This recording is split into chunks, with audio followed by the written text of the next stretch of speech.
June 2022, when my phone buzzed like an alarm I couldn't snooze. A bank alert glared up at me, cold and merciless. Account overdrawn by $38,462.15. My savings, the emergency fund I'd spent years building penny by penny, wiped clean. I stared, waiting for the numbers to shift, hoping it was some cruel glitch, but no.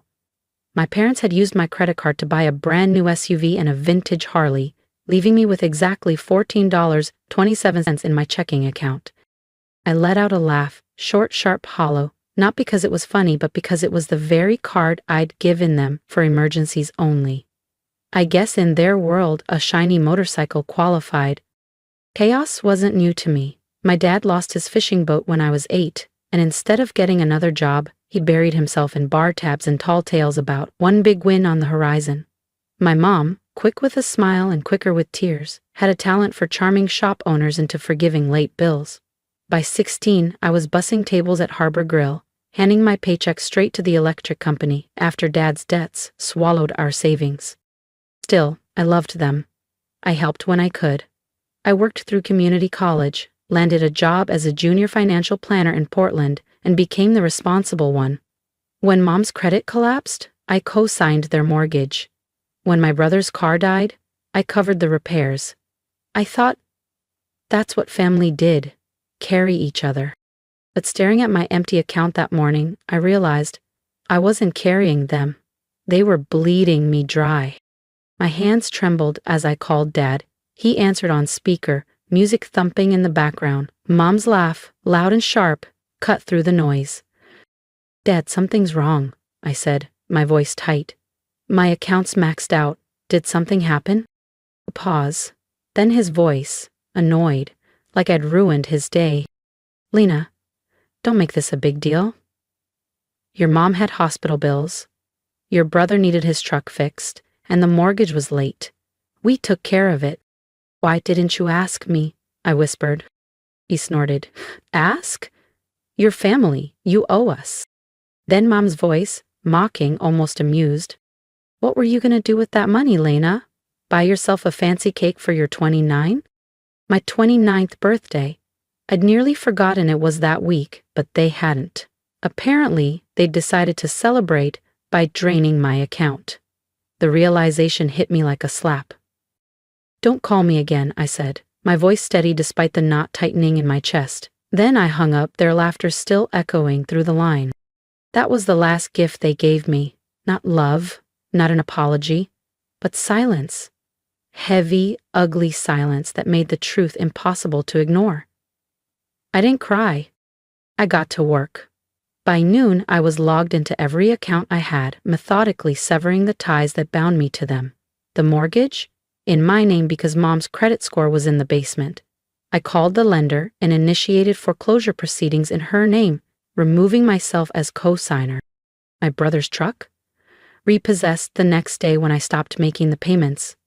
I filed disputes with the bank, flagged the vehicle and motorcycle charges as unauthorized, and froze my credit. Every shared plan, phone, Netflix, utilities, gone. I cut them off completely. They'd always counted on me being the good daughter, the reliable safety net who would fix their messes. But that morning, I decided I wasn't their daughter anymore. I was done being their ATM with a heartbeat. By the next morning, my phone lit up like a Christmas tree. Missed calls, voicemails, text messages. My parents, my brother, even my cousin Riley. Some were angry. Lena, what's going on? The truck's gone. Some were sugar-coated. Honey, the bank says the mortgage is defaulting. Just talk to us. I didn't answer any of them. I was too busy cutting every last cord they'd tied around me. I changed every password. I canceled the family phone plan I'd been paying for since college. I shut down the streaming accounts they used like it was their birthright. I even disconnected the gas bill, one they could only keep because it was in my name. It wasn't cruelty, it was survival. Growing up, I thought love meant sacrifice. At 16, I'd come home from the diner to find eviction notices on the door. Mom would cry. Dad would make empty promises to fix it. But I'd be the one slipping cash into the electric company's drop box, so we wouldn't sit in the dark. When I landed my analyst job, they didn't congratulate me, they asked for loans that never came back. My brother, who preferred tinkering with his truck over holding a steady job, started calling me the bank, like it was some family joke. But that morning, with my account in the red, the joke ended. By the afternoon, I'd called every bank, every company, every agency linking me to them. I removed myself as co-signer on Mom's unfinished community college loan, the one she'd taken out to get her degree, but abandoned halfway through.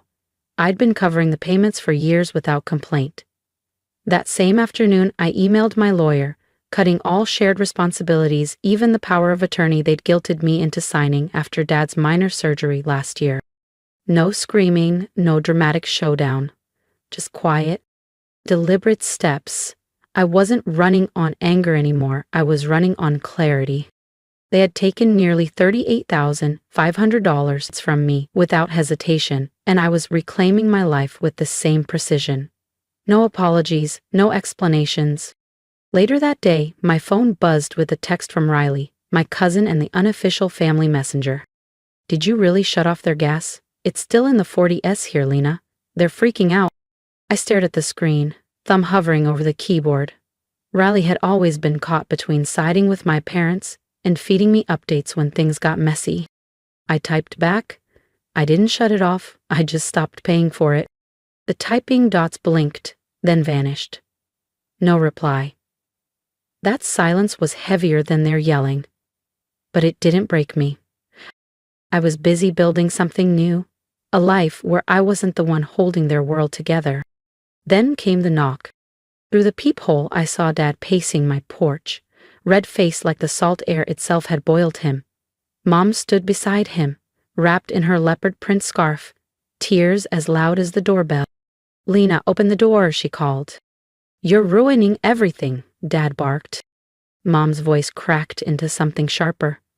"We trusted you. How could you do this to us?" I sat on my couch, sipping coffee from a chipped mug they'd given me years ago. It read, "One daughter." I almost laughed at the irony.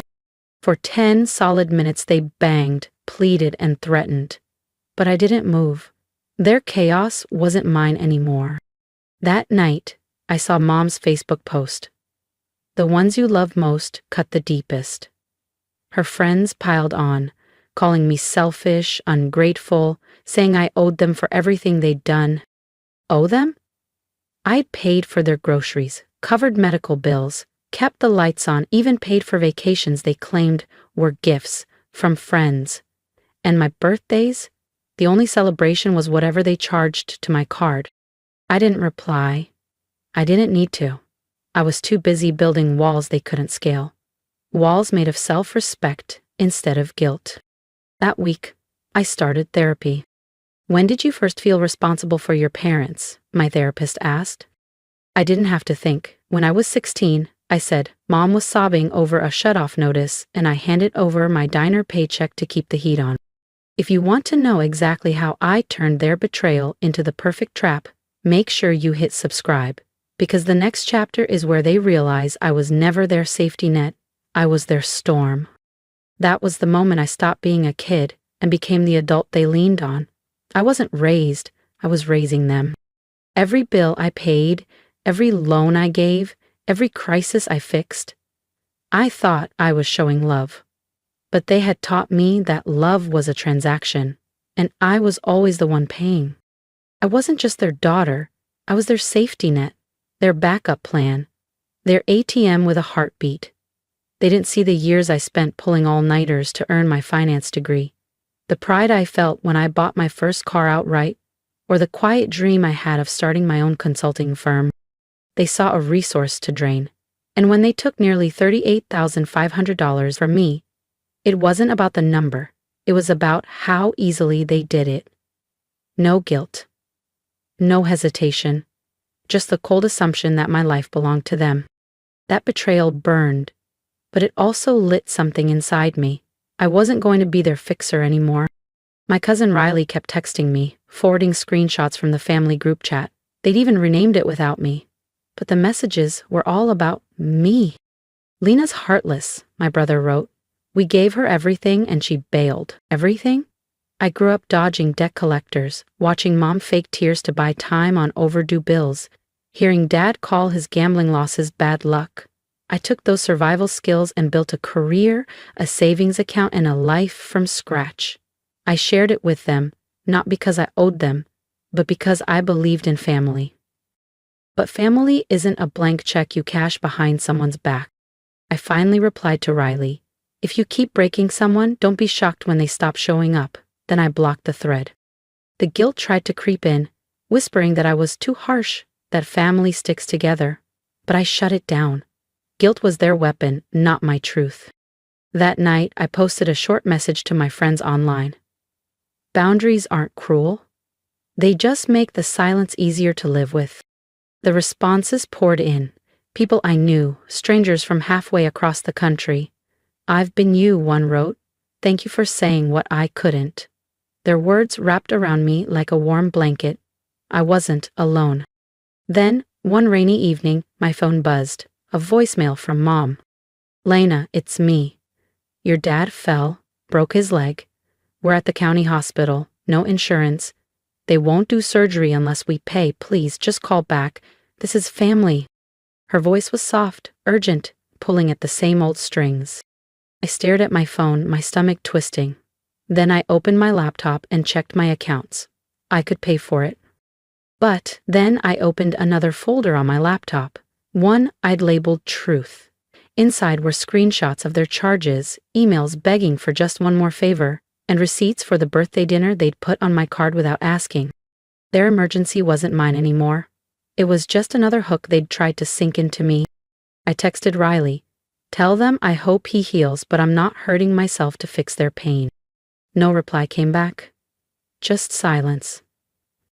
And for the first time, that silence didn't claw at me. It felt like breathing room. I lit a candle, brewed tea, and let myself sit still. No buzzing phone, no panic, just quiet. I wasn't waiting for their next crisis. I was living for me. A few weeks later, I walked into my cousin Hannah's wedding at a restored barn, overlooking the rocky Maine coast. The air smelled faintly of salt and wildflowers, with string lights twinkling under the beams. I went because Hannah mattered. She'd always seen me as Lena, not the family's fixer, not their problem solver. She called just to check in, never to ask for something.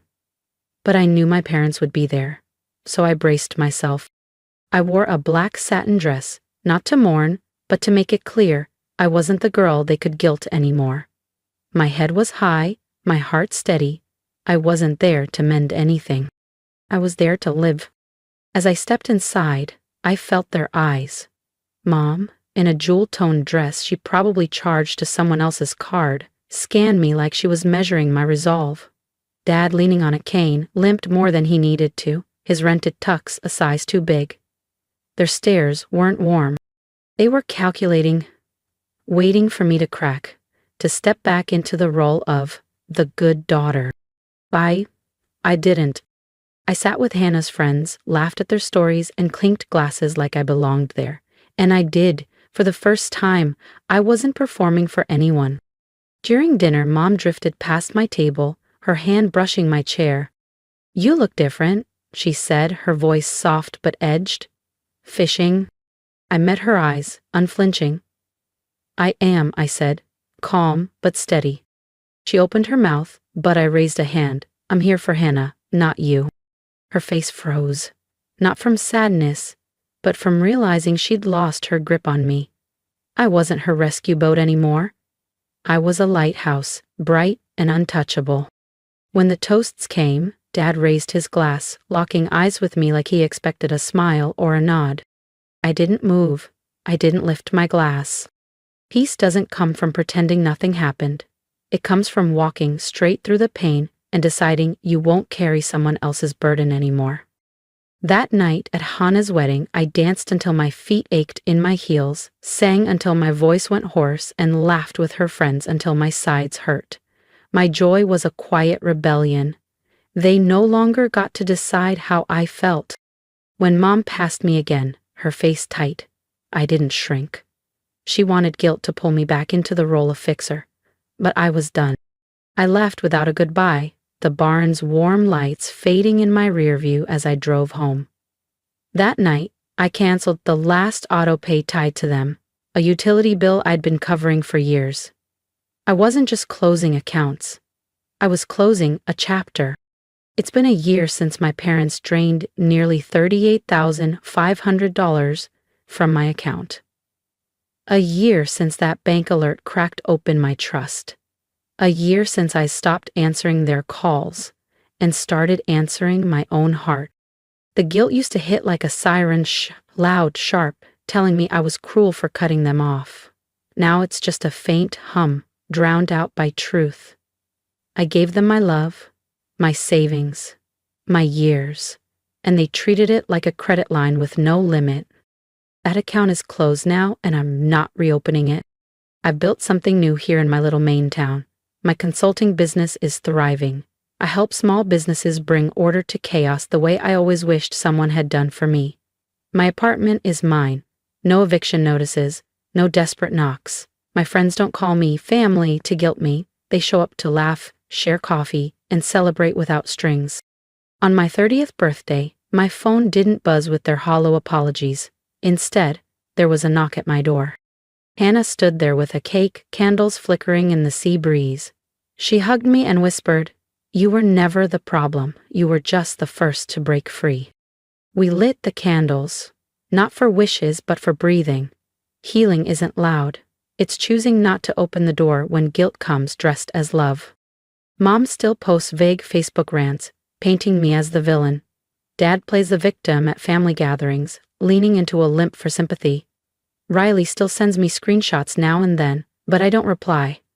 I don't need to. I've built walls of self-respect and their words bounce off like rain on a steel roof. I belong to me now, fully, finally, freely.